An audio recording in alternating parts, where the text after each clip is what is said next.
Sun Sport, l'invité de la rédaction sur Sun.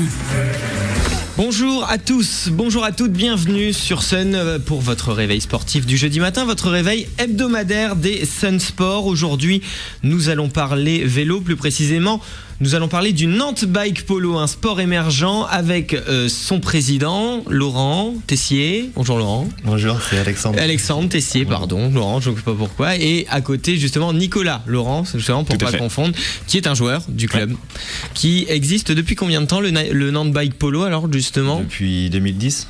Alors le sport, donc le club est récent, mais le sport lui est beaucoup plus ancien, il a même un ancêtre, le polo vélo, qui a une version plus moderne aujourd'hui, le bike polo, c'est bien ça dont on va parler. Oui. Est-ce qu'on peut juste, pour éviter justement la confusion, faire la différence entre donc du coup l'ancêtre, le polo vélo, qui a été un sport en démonstration olympique au début des années 1900, et le bike polo qui se pratique aujourd'hui à Nantes?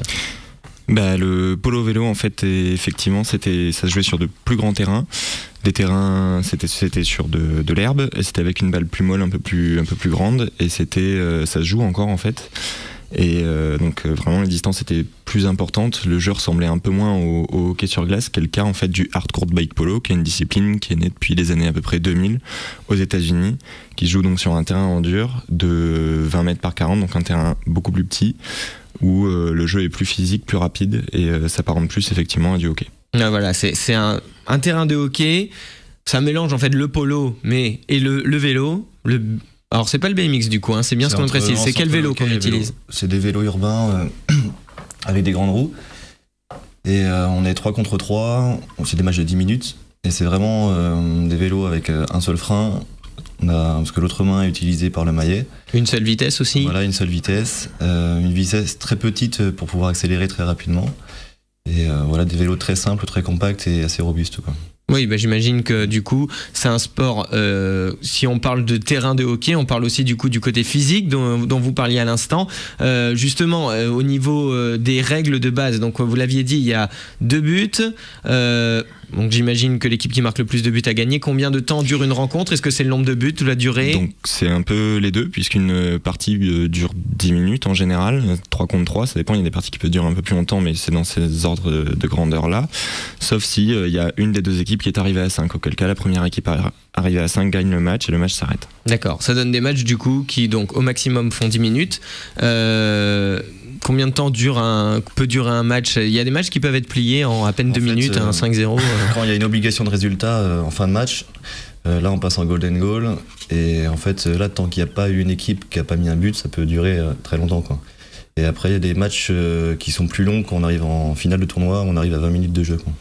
D'accord. Alors le Nantes Bike Polo et le bike polo en général, c'est un sport donc, on l'a dit, physique, puisque vélo contre vélo, il y a des maillets forcément pour frapper la balle. La balle, vous me dites que c'était une balle plus molle pour le vélo polo. Le bike polo, la balle elle est comment? C'est une balle en PVC en fait de 6 cm de diamètre. Donc un peu plus robuste. Très dur, ouais. Donc du coup, j'imagine que qui dit sport physique dit règles assez strictes pour éviter les blessures, ce genre de choses. Quelles sont-elles au niveau des règles pour éviter les contacts et les blessures?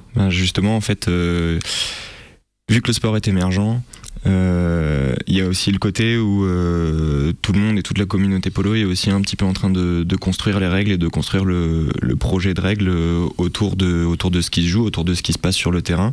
Donc petit à petit, effectivement, les règles commencent à être un peu plus codifiées, un peu plus adaptées à la pratique, mais ça reste un sport où pour l'instant la règle est encore un peu libre d'interprétation sur certains points. Donc voilà, c'est à nous aussi de poser les limites du fair play, les limites du savoir jouer correctement, et voilà. Mais c'est vrai qu'il y a quelques règles. Aujourd'hui, on a quand même des règles qui sont établies et qui sont strictes. C'est-à-dire qu'on n'a pas le droit de poser le pied par terre.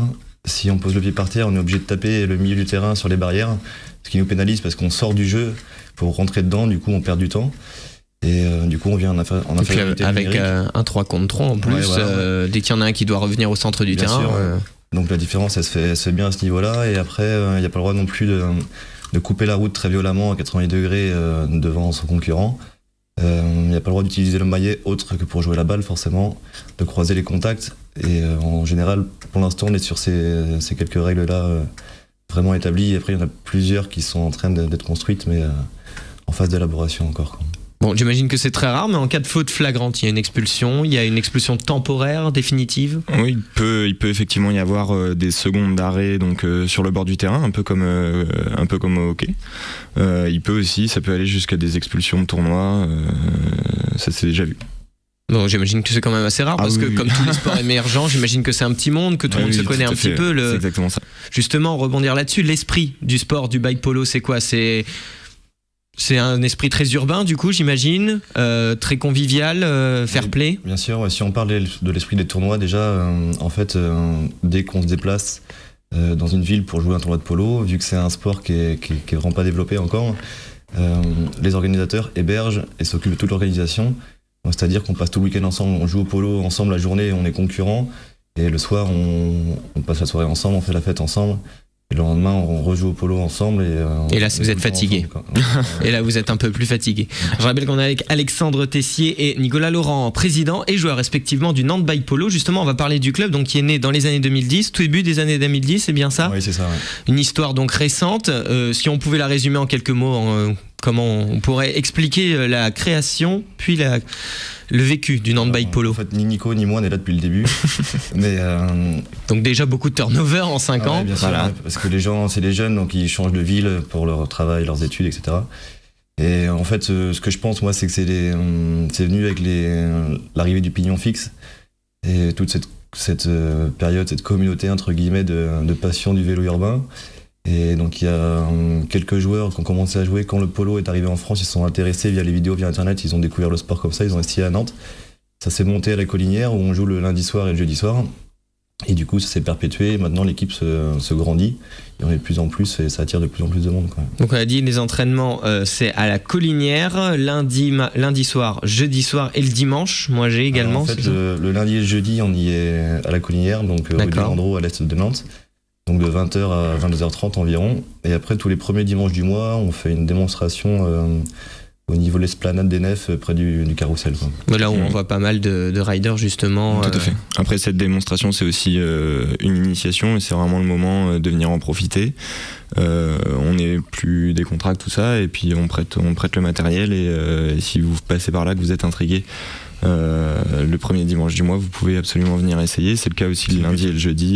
Il n'y a absolument aucun problème pour venir, dans le sens où on prête le matériel et on accueille les nouveaux pratiquants avec plaisir. Et faute d'avoir un vélo à pignon fixe, on peut venir avec son vélo à vitesse de toute façon, parce que c'est une initiation. Aujourd'hui, on n'est pas sur le bike polo, on ne roule pas un pignon fixe, on est un single speed avec une roue libre. Donc n'importe quel vélo peut servir à jouer au polo pour commencer. Mais ce qu'on conseille, c'est vraiment de venir nous voir et de prendre nos vélos à nous, parce qu'ils sont vraiment faits pour. Et les initiés, ceux qui vont venir, ils vont pas casser leur vélo, ils vont prendre les nôtres et ils vont casser les vôtres. Ouais, je pense pas, non. Bon, on souhaite pas, évidemment. Alors ces démonstrations, est-ce qu'elles attirent un petit peu de monde ? Est-ce que le club commence un petit peu à se faire un nom, à grossir et à avoir des initiés ? Se faire un nom, je pense que c'est un grand mot, parce qu'à Nantes, il y a beaucoup de sport, de clubs sportifs. Mais à plaire, je pense que oui, et intrigué surtout, parce qu'on se voit quand le dimanche après-midi au Carrousel, où c'est un lieu touristique de Nantes, devant nous, il y a beaucoup de gens à nous regarder, ça intrigue beaucoup de personnes. Quoi. Ça doit attirer l'œil de voir plusieurs personnes à vélo avec le maillet, la balle, etc., les buts. Après, c'est des buts de hockey d'ailleurs. Oui, c'est ça. Ouais. Après, en termes de nombre de joueurs, aujourd'hui à Nantes, on est une vingtaine, et on peut pas non plus être beaucoup plus, on pourra pas arriver à 100 joueurs pour l'instant, dans la structure où on a, parce qu'on a tout le temps que 6 joueurs qui jouent en même temps. Du coup, ça veut dire que tous les autres, pendant ce temps-là, soit il y a une aire à côté qui permet de s'entraîner sur de la technique, soit ils sont à côté à regarder et supporter les copains. Quoi. C'est-à-dire qu'en termes d'infrastructure, aujourd'hui, c'est pas comme si on avait 2-3 terrains pour faire tourner les équipes et puis pour pouvoir être plusieurs à jouer, pour faire un vrai roulement sur l'entraînement, sur un entraînement à 30 par exemple. Aujourd'hui, c'est pas possible en termes d'infrastructure. Justement, à 3 contre 3 pour un match, à l'entraînement, il suffit d'être 6 et on peut s'entraîner. Exactement. Donc forcément, dès qu'on est 20, on peut potentiellement faire 2 rencontres, c'est plus compliqué. Justement, au niveau des infrastructures, qu'est-ce qu'il vous ferait ? Et vis-à-vis de la municipalité, quelles sont les relations qu'ont le club avec la municipalité pour justement essayer de le développer ? Alors, avoir un terrain de bike polo, j'imagine que c'est compliqué aujourd'hui à mettre en place, mais qu'est-ce qu'on pourrait demander éventuellement à la ville de Nantes pour le développement du club ? Alors en fait, il y a 2 choses où on communique pas mal avec eux quand même. Il y a notre terrain d'entraînement et le terrain pour les tournois où on les a sollicités notamment par rapport au Easter, au tournoi qu'on a fait début avril. où on avait des joueurs qui venaient de toute l'Europe, qui faisaient des grands déplacements, et on voulait vraiment les accueillir dans les meilleures conditions possibles. Et du coup, malgré d'avoir collaboré avec eux, il n'y a aucune salle qui a été trouvée pour nous accueillir. Du coup, on a pris le risque d'acheter du bois nous-mêmes et de construire un terrain sur une place extérieure, quoi. Ouais, donc c'est avec les moyens du bord, la mairie a pour l'instant pas pu.